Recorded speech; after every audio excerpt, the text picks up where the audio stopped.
Good evening, Manhattan, New York City, the world, the universe. Let me just get mic'd up here. My name is Kirk Kerber, and I'm happy to spend the next 28 minutes with you. Let me put this mic on. Oh, take a deep yoga breath, okay? Remember, the theme of tonight is be the message, you are the message. Whether you're watching in the past, the present, or the future right now, it's August 2019. And remember, there are an infinite number of realities happening right now. And we're going to talk about how to quantum jump into the reality that you want, actually, with Aaron Doherty. And then we're going to hear let's see. I just want to make sure we're going live. We are right now. Okay. We're going live out to over 9 million people around the world, wherever there's a computer connection or a laptop or a cell phone. We are here every Monday night for the last 15 years. You're out there, you're watching, you're feeling overwhelmed. I want you to just take a deep breath and let it all go. And you know what I've learned in 40 years of reading metaphysical literature? Spiritual, supernatural, mystical, and magical, and we're here every Monday night. Yes, for the last 15 years. What have I learned? Whatever I think I'm going to come up with, when I really, truly, absolutely let go, the universe comes up with something that I just never even dreamed of. And it's so perfect and it's so awesome. We create chaos, and God in the universe creates serenity, creativity, harmony. So, tonight I just want to put a question into your mind. Be the message, you are the message. What is the message? When you walk through the door, what is the message you're trying to say? You repeat the message long enough, you will become the message. So, you can wake up feeling choked up with pain, fear, doubt, bitterness, disease, what's seemingly unhinged chaos, and let your feet hit the floor and say, thank you for the breath in my lungs. Thank you for the breath in my lungs. As you know, I am clean and sober this month, 35 years without drugs and alcohol. Thank you, Jesus, God, Buddha, Mother Goddess.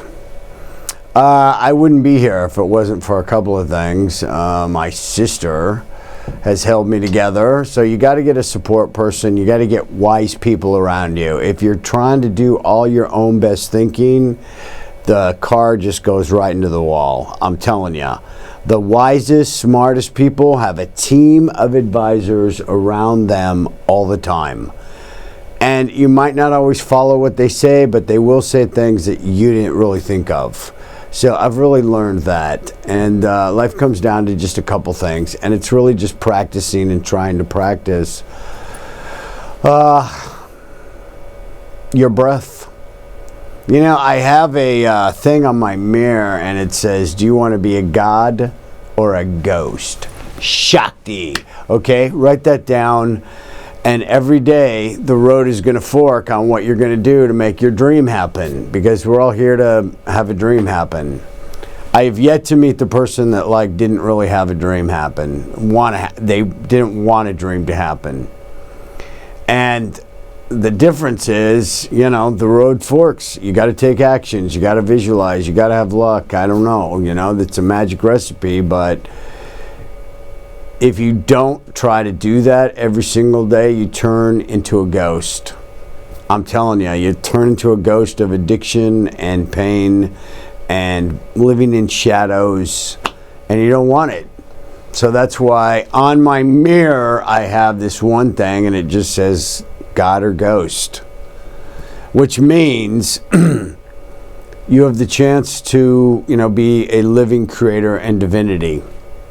So, having said that, if you want to know more about what I do, my name is Kirk Kerber. I'm your TV shaman, and I've been here every Monday to answer your questions and put these videos on YouTube, Vimeo, Internet Archive, and, just try to create a space of giving hope to the hopeless, giving more hope to the hopeful, giving hope to myself, and talking to you, and I also help people. So if you want to know more about what I do, I just certified as, let out the pain, release the pain, release the pain.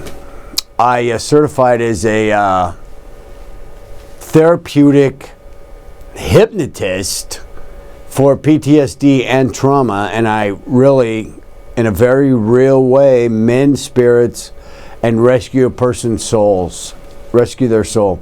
Don't ask me how that happens, because through the process of sobriety and 5 near-death experiences, and we don't have the kind of time to go into how I became what I am sitting here, the work is not to come up with something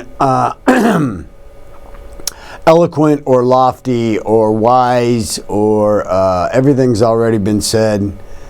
The work is to simply be present, and then when you're asked, you act on the benefit, for the benefit and the behalf of other people. And even just a sincere desire for good for that person and listening to them is enough to really heal them. You'd be surprised how few people really just know how to do just that. I hear what you're saying. Just mirroring and validating their experience. But there's a little more to it. I started studying hypnotism as a therapeutic tool, as a rogue tool, street hypnosis, new wave, old school, and I finally decided to go with Ericksonian hypnosis because it's a little more free form, it's a little more comfortable, and then I found courses to become a therapeutic hypnotist for PTSD and trauma relief. So, having said all that, let's get to tonight's videos. We have 2 videos that I want to show you. One is from a guy named Aaron Doherty, and he says he's here to expand our consciousness. So we're going to watch him. He talks about winning the lottery, but the basic video is really about quantum jumping. And as I say, and you can find online many places, there's an infinite number of realities, and how do we just jump into the reality that we really want to live through? So I'm still kind of trying to figure some of that out myself. So I hope that in the helping, I will also receive hope and receive enlightenment myself. As well as we're going to listen to a talk, Joe Dispenza, and he talks about patterns, behaviors, and personalities and how to change those. So right to the video. Let's see. We are going to Aaron Doherty first, okay? And this one is how to shift to a parallel reality. Let's see. Nope, it went back. Okay,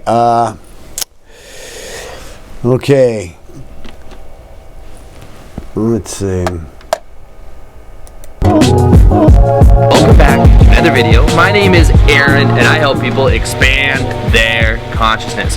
Now in this video, I'm going to be showing you how to win the lottery using parallel realities.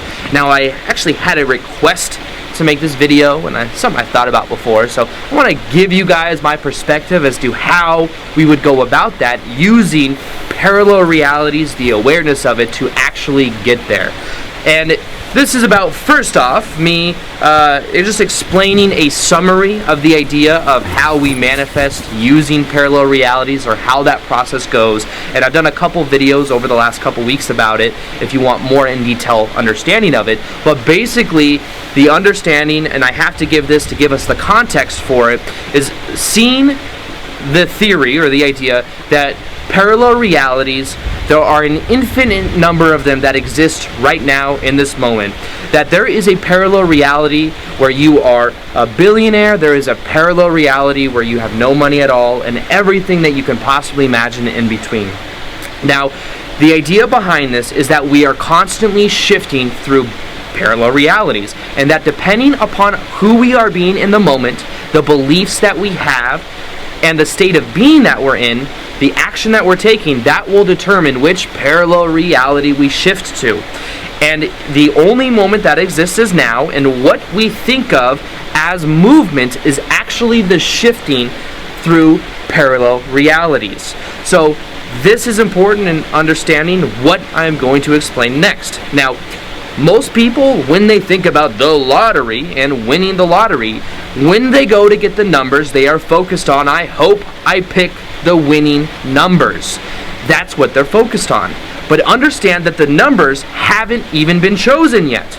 It's about picking numbers. Maybe you pick numbers you're passionate about, through numbers that you like. You pick those numbers. Then, from that point forward, it's about shifting to the parallel reality where you have won. So this is a very different perspective of looking at it, because it comes with the awareness that all realities exist. There is a parallel realities at the time you choose the numbers that you could shift to, but the degree to which you shift to it will depend upon your state of being, for what you're doing, and the beliefs that you have as to whether you can even do that. So understand that one thing you could do is follow your passion. Be excited, in an excited state of being, in order to shift to it. Because if you imagine that when you are doing what you love doing, you are automatically opening up those probable, you're making it more probable that that is something that you shift to, depending upon your state of being. So focus on being in that state. Focus on really looking at the beliefs that you have, because many people will say that they want to win the lottery, but they'll have a very strong belief that thinks that once you become rich, you're a horrible person, or they think that that it's like not a spiritual thing. That's the funniest one, to become wealthy. So when we start to see that those beliefs might kind of come up, we can look at those beliefs and choose to let them go. Now, another very powerful process for shifting to that reality involves you looking at that reality using your imagination. So right now, imagine what would happen if you won the lottery. Imagine how you would feel. Imagine after a couple days of winning the lottery, what your body language would be like. How would you look around? What kind of thoughts would you have consistently? How would you habitually act? How would you talk to your friends and family? Okay, and let's see if we can get me back. Okay, so that was Aaron Doherty, and we didn't watch the whole video. But basically he's saying that, all things are possible. And, this is basic law of attraction stuff. And the basic law of attraction is see it, believe it, but you have to have intense feelings of happiness and joy to attract it to you. For a conscious law of attraction.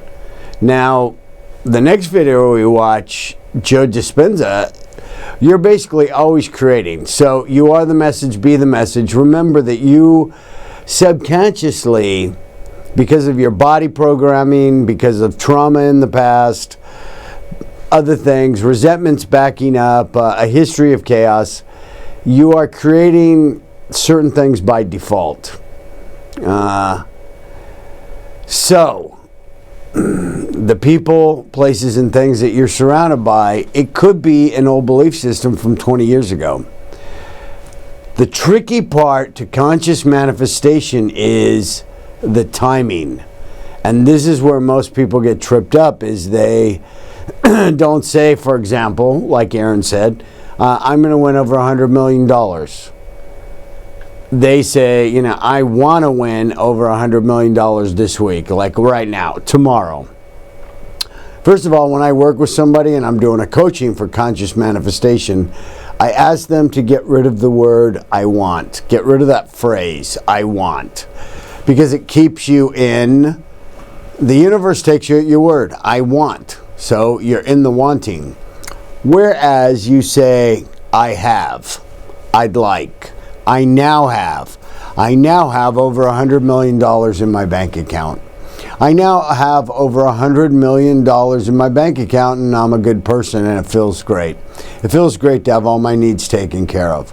It feels good to have a life that's full of love and health and wealth and happiness. I now have an attractive partner who loves me, and I love them as much as they love me, and it feels great. And the universe chose this person, and I'm really happy with it. I now live in the house of my dreams, and it's great. I now own this building. So you want to get out of the wanting, I want, so that's a scarcity thinking. This is real, like, elementary law of attraction stuff. But when you get into hypnotism and therapeutic hypnotism, you're trying to dispel a lot of pain. You're trying to address something called, it's a reality, it's a reality distortion. If you had something very traumatic happen in the past or a series of very traumatic things, somehow your subconscious will pick up the idea, I'm not safe. And that will start to be created situations where you're not safe, and that gets to be the default. So with therapeutic hypnotism, what we try to do is go in there and address the reality distortion and get your energy into present time and get you to affirm through like NLP things and trance hypnosis. You know, the body is safe and the mind is relaxed. The body is safe and the mind is relaxed. The body is safe and the mind is relaxed. I am present here now. If you want to add a higher power, what you do is you talk to the client beforehand and you find out. There's no mystery. You don't spring it on the person. I got you in the trance and now I'm going to put all this stuff into your mind. You discuss specifically in an assessment what is going to be said in that trance hypnotic session. And there's no magic pill. Like, forget everything you know about hypnosis, because probably what you've seen is a movie hypnotist where, the swinging watch and you go into the trance and then the hypnotist says something and boom, now that's your reality. It takes a couple sessions, especially with traumatic events, trying to get you to understand that you're safe. You need a couple sessions spread out over a couple 3-week period, plus the assessment to find out, because anytime a client comes to me at all, the client almost always tells me the problem and the cure in the first 5 minutes. Their higher self just says it. Here's what I need. How do I get it? And I've never seen it any other way. The client will always tell you and really have a good idea. If they don't, then, it's rare and there's a vagueness, then there's a reason why there's a vagueness. So the hypnotic session or the trance session would be, or to find out what's blocking the clarity. So I'm allowed to have clarity. I have permission to have clarity in my life. I'm allowed to be present. I'm allowed to be here, something to that effect. And it's discussed with the client completely and totally. So the next video, if I can hit the right button over here on the Mac, okay, which I didn't before. Let me see. We're gonna do, I think, this. There we go. And we're gonna watch Joe Dispenza right here for like the next 10 minutes, and then we're gonna probably have to go. So this video is really powerful, so I want you to open your mind, open your body, open your spirit, and take this one in. Well, a habit is a redundant set of automatic, unconscious thoughts, behaviors, and emotions that's acquired through repetition. A habit is when you've done something so many times that your body now knows how to do it better than your mind. So if you think about it, people wake up in the morning, they begin to think about their problems. Those problems are circuits of memories in the brain. Each one of those memories are connected to people and things at certain times and places. And if the brain is a record of the past, the moment they start their day, they're already thinking in the past. Each one of those memories has an emotion. Emotions are the end product of past experiences. So the moment they recall those memories of their problems, they all of a sudden feel unhappy, they feel sad, they feel pain. Now, how you think and how you feel creates your state of being. So the person's entire state of being when they start their day is in the past. So what does that mean? The familiar past will sooner or later be predictable future. So if you believe that your thoughts have something to do with your destiny, and you can't think greater than how you feel, or feelings have become the means of thinking, by very definition of emotions, you're thinking in the past. And for the most part, you're going to keep creating the same life. So then people grab their cell phone, they check their WhatsApp, they check their text, they check their emails, they check Facebook, they take a picture of their feet, they post it on Facebook, they tweet something, they do Instagram, they check the news, and now they feel really connected to everything that's known in their life. And then they go through a series of routine behaviors. They get out of bed on the same side, they go to the toilet, they get a cup of coffee, they take a shower, they get dressed, they drive to work the same way, they do the same things, they see the same people, they push the same emotional buttons, and that becomes the routine, and it becomes like a program. So now they've lost their free will to a program, and there's no unseen hand doing it to them. So when it comes time to change, the redundancy of that cycle becomes a subconscious program. So now 95% of who we are by the time we're 35 years old is a memorized set of behaviors, emotional reactions, unconscious habits, hardwired attitudes, beliefs, and perceptions that function like a computer program. So then a person can say with their 5% of their conscious mind, I want to be healthy, I want to be happy, I want to be free.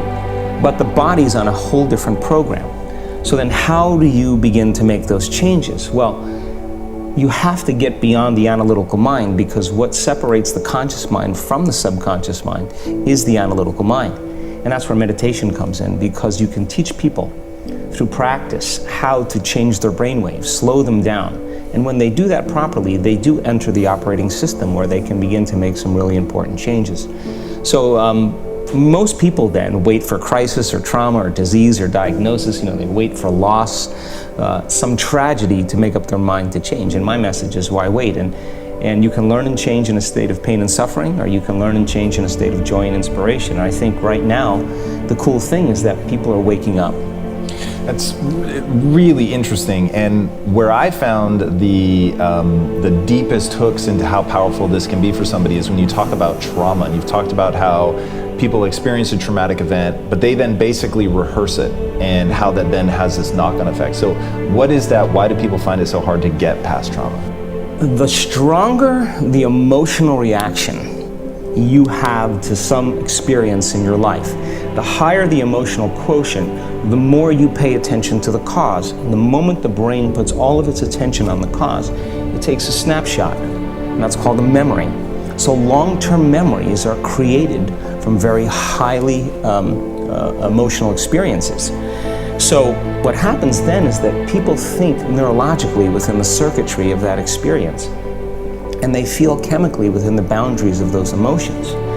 And so when you have an emotional reaction to someone or something, most people think that they can't control their emotional reaction. Well, it turns out if you allow that emotional reaction, it's called a refractory period, to last for hours or days, that's called the mood. I say to someone, hey, well, what's up? You say, I'm in a mood. Well, why are you in a mood? Well, I had this thing happen to me 5 days ago, and I'm having one long emotional reaction. If you keep that same emotional reaction going on for weeks or months, that's called temperament. Why is he so bitter? I don't know, let's ask him. Why is he so bitter? Why are you bitter? Well, I had this thing happen to me 9 months ago. And if you keep that same emotional reaction going on for years on end, that's called a personality trait.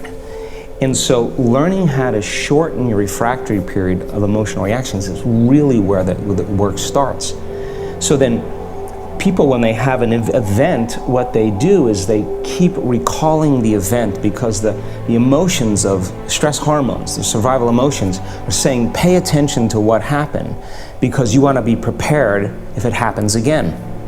Turns out most people spend 70% of their life living in survival and living in stress, so they're always anticipating the worst case scenario based on a past experience, and they're literally, out of the infinite potentials in the quantum field, they're selecting the worst possible outcome, and they're beginning to emotionally embrace it with fear, and they're conditioning their body into a state of fear.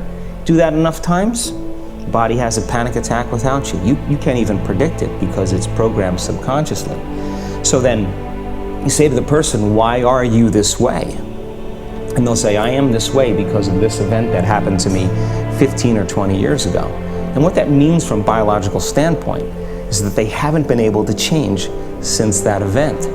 So then the emotions from the experience tend to give the body and the brain a rush of energy. So people become addicted to the rush of those emotions, and they use the problems and conditions in their life to reaffirm their limitation, so at least they can feel something. So now when it comes time to change, you say to the person, why are you this way? Well, every time they recall the event, they're producing the same chemistry in their brain and body as if the event is occurring, firing and wiring the same circuits and sending the same emotional signature to the body. Well, what's the relevance behind that? Well, your body is the unconscious mind. It doesn't know the difference between the experience that's creating the emotion and the emotion that you're creating by thought alone. So the body's believing it's living in the same past experience 24 hours a day, 7 days a week, 365 days a year. And so then when those emotions influence certain thoughts, and they do, okay, and then those thoughts create the same emotions, and the same emotions influence the same thoughts. Now the entire person. I'd like to thank you for watching, past, present, or future, wherever you are. My name is Kirk Kerber, and it's been my honor to be your sacred healer in this 28 minutes. And wherever you are in the past, present, or future, it's 2019 where I'm sitting right now. You could be watching 5, 10, 15, 30, 100 years in the future. I don't know. But wherever you are, I'm wishing you love. I'm wishing you light. I'm wishing you hope and peace. I'm wishing you every good thing I want from myself, and infinite amounts of love in every reality imaginable. Shakti Namaste. Thanks for watching, guys. You can Google my name if you'd like to know more about what I do. I am a natural-born spiritual medium and an initiated shaman, and now a master hypnotist with 3 modalities to better serve you. Check me out at kirkspiritual.com, and it's been my honor and my pleasure to be your host tonight. Thanks for watching. Shakti Namaste.